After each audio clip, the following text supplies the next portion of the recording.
5 minutes. Les 5 minutes.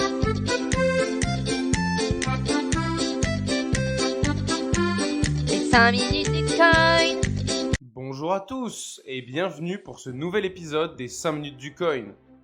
J'imagine que vous l'avez remarqué, mais le temps n'est pas au beau fixe sur le marché crypto cette semaine.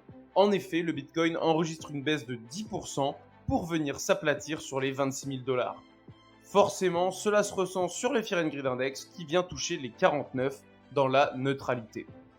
Commençons avec une news à propos de Binance, le plus gros exchange mondial à l'heure actuelle, qui a dû bloquer par 2 fois les retraits de Bitcoin de la plateforme. Mais ce qui est intéressant, c'est la raison pour laquelle ils ont été contraints de faire ça. Dernièrement, les ordinals se sont développés sur Bitcoin et de plus en plus de transactions ont eu lieu sur le réseau pour échanger ces NFT qui font partie de la blockchain Bitcoin. Mais on va dire que ça allait encore. Sauf que là, en plus des ordinals, on a eu une hype autour des BRC20, des tokens émis sur la blockchain Bitcoin via les ordinals. Le problème de ces tokens, c'est que tout comme les ordinals, ils ont entraîné une énorme hype et plein de gens se sont mis à se les échanger. Et ce que ça entraîne comme conséquence, c'est une très forte hausse des transactions et donc la congestion de la blockchain Bitcoin. Ça a mené à des frais de gaz exorbitants et cette forte hausse de frais n'avait pas été anticipée par Binance. A noter que cette hausse des frais de transaction ne concerne que la blockchain Bitcoin et non pas sa surcouche, le Lightning Network. C'est pourquoi Binance a pris la décision d'intégrer le Lightning Network à son exchange. Une bonne nouvelle dans la voie de l'adoption de cette solution qui permet à Bitcoin de passer à l'échelle. Les seuls qui sont bien contents dans cette histoire, ce sont les mineurs qui se régalent grâce à la rémunération supplémentaire qu'apportent tous ces frais de transaction. Pour rester vite fait sur les ordinals, ces derniers ont également été ajoutés sur Binance au sein de leur marketplace NFT. Autant dire que ce n'est pas pour leur beauté artistique qu'ils ont été rajoutés, mais bien pour le fric que les nombreux échanges peuvent engendrer.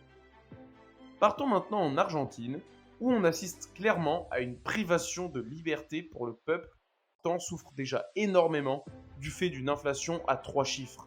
Avec une telle inflation, certains citoyens argentins ont eu la bonne idée de se réfugier vers les crypto-monnaies, plus particulièrement le Bitcoin, qui est certes volatile, mais qui ne se dévalue pas comme le peso argentin. Sauf que le gouvernement argentin ne l'entend pas de cette oreille et refuse que le peuple abandonne sa monnaie. Ils ont donc demandé aux banques d'entraver toutes les tentatives d'achat de crypto, mais tentent également de limiter leurs usages un peu partout, comme par exemple en interdisant aux prestataires de services en ligne de proposer les cryptos comme moyen de paiement. Malgré toutes ces mesures liberticides, le peuple argentin se tourne quand même de plus en plus vers les crypto-monnaies. D'un côté, comment ne pas les comprendre avec une telle inflation? La solution la plus pratique qui se présente à eux, ce sont les cryptos, car facilement accessibles. Ceci est un bon rappel concernant l'importance du Proof of Work de Bitcoin, car sa plus grande force, c'est la décentralisation. Un État peut interdire aux gens de l'utiliser, mais il ne peut pas stopper la blockchain Bitcoin qui continuera de produire son bloc toutes les 10 minutes. D'ailleurs, vu qu'on parle de blockchain, on a 3 mousquetaires qui se sont ralliés afin d'en créer une. Non, ce ne sont pas Athos, Porthos et Aramis. Leur nom sonne un petit peu moins bien à l'oreille. Il s'agit de Goldman Sachs, Microsoft et la bourse de Chicago. La blockchain a été baptisée Canton Network et aurait pour but de relier les institutionnels entre eux. Et on ne parle pas qu'à l'échelle des États-Unis, mais bien à l'échelle mondiale. Car par exemple, BNP Paribas souhaite être de la partie. L'entreprise crypto Paxos mettra également sa pierre à l'édifice, j'imagine dans un but de conseil et d'avertissement. Ce qui est sûr, c'est que là, on parle de tout l'inverse de Bitcoin, une petite blockchain privée entre quelques institutionnels. Moins décentralisé que ça, tu meurs. Le Liechtenstein, ce pays au nom imprononçable, que tout le monde connaît pour ça, mais dont tout le monde se fout un petit peu, soyons honnêtes, il pourrait bientôt lui aussi faire un pas en avant vers l'adoption en acceptant les paiements en crypto-monnaie pour les services publics. En tout cas, c'est ce que nous laisse entendre le Premier ministre Daniel Ricci, qui est en effet en faveur d'une politique d'État dans le sens des cryptos. Ce pays fait preuve de beaucoup d'attirance pour le monde des crypto-monnaies, car ce n'est pas la première fois qu'ils s'illustrent par leur prise de décision favorable. En effet, en 2019, ce pays avait déjà fait pas mal de bruit en adoptant une loi spécialement pour les cryptos. Cette loi s'appelle le Liechtenstein Blockchain Act Pourquoi ils ont foutu le nom du pays dans le titre? Ça, je pense que c'est juste pour faire chier les étrangers comme nous. Continuons sur les juridictions qui veulent se mettre à accepter les cryptos, car nous avons également l'État de New York qui aimerait bien en profiter. C'est une représentante démocrate, Latrice Walker, qui a présenté un projet de loi cette semaine dans lequel elle propose de définir les stablecoins comme moyen légal dans les paiements des cautions.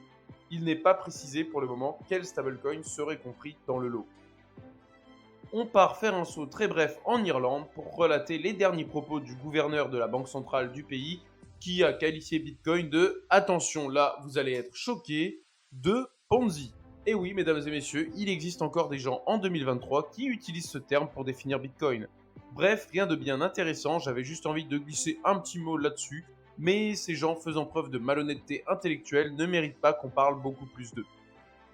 Vu qu'on est sur le chapitre de la mauvaise foi, passons également très brièvement faire un petit coucou à notre cher Sam Bankman, le regretté patron de FTX qui a dit qu'il comptait rejeter la plupart des chefs d'accusation à son procès pour plaider non coupable. Il est clair qu'il a dû se payer un très bon avocat en mode Harvey Specter. Encore un procès qui est parti pour durer de nombreuses années. Il va avoir le temps de bien peaufiner son niveau de jeu sur League of Legends en attendant le verdict. Allez, des bisous mon petit Sam. Je voulais également souhaiter succinctement un joyeux anniversaire, mais à qui? À beaucoup de monde, car cela fait 1 an que le crash de l'UST a eu lieu.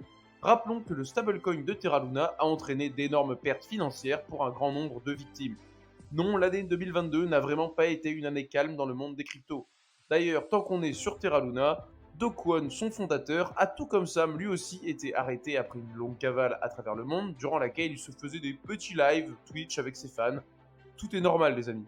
Et s'il était extradé en Corée du Sud, il pourrait être jugé et il risquerait d'être condamné à la plus lourde peine pour crime financier dans toute l'histoire juridique de la Corée du Sud.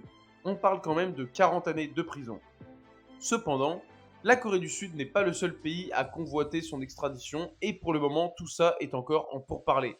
Ça aussi c'est parti pour durer. Une fois qu'ils seront enfin mis d'accord sur quelle juridiction pourra juger Do Kwon pour ses crimes, ça va partir sur un long procès plein de rebondissements. On se retrouve en 2032 pour faire un résumé des jugements de Sam et de Do Kwon. Elon Musk n'a vraiment pas fini de s'amuser.